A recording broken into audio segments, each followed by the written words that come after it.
سلامونه ملګرو، هیله ده چې روغ او جوړ اوسئ. نن مو په شاعرانه بنډار کې دروند شاعر کلیوال ساحل صاحب، سلیمان ملکزی او هارون فاروقي صاحب رابللي دي. د پروګرام په دې برخه کې به کلیوال ساحل موږ ته خپل غزل وړاندې کړي. کلیوال صاحب نامه واخلئ. مهربانه شي وطنوال صاحب، تاسې ستاسې ملګرو مینوالو ته ښه راغلاست سلامونه وایم او یو څو بیتونه دي وایي چې هم په سترګو کې ستونه سلامونه. هم په سترګو کې فاروقي صاحب وایي هم په سترګو کې ستونه سلامونه درته رامې وړه ګلونه سلامونه او زموږ نوم یې درته بل ډول ښودلی.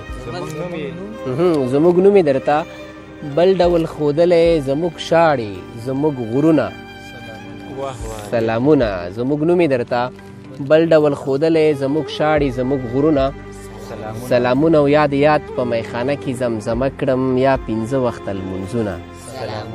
یاد په میخانه کې زمزمه کړم یا 5 وخته لمونځونه سلامونه. او ځینې خلک زړه کې دا رنګه اوسیږي، ځینې خلک زړه کې دا رنګه اوسیږي لکه خاورو کې لالونه سلامونه. او چې ساحل به د آرام کومه قصه وي، وطنوال صاحب چې ساحل به د آرام کومه قصه وي، که څپې څپې سیندونه سلامونه.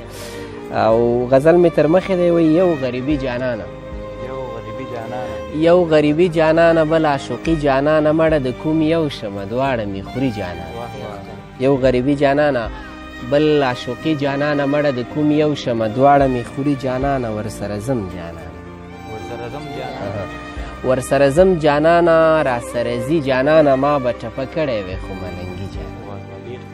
ورسره ځم جانانه، راسره ځي جانانه ما به ټپه کړی وی خو ملنګي جانانه. څه به رقیب ملامت څه بې خوندي جانانه چې ستا پاسته لفظونه که موسیقي جانانه.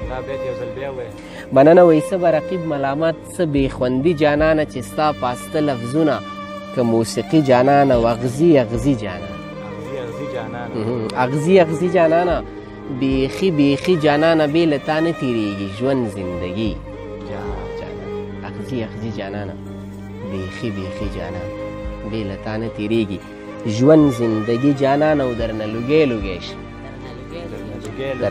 لوګی شه دا شاعري جانانه. او ساحل به ستا د لاسه کلی پرېږدي جانانه، ساحل به ستا د لاسه کلی پرېږدي جانانه. مننه.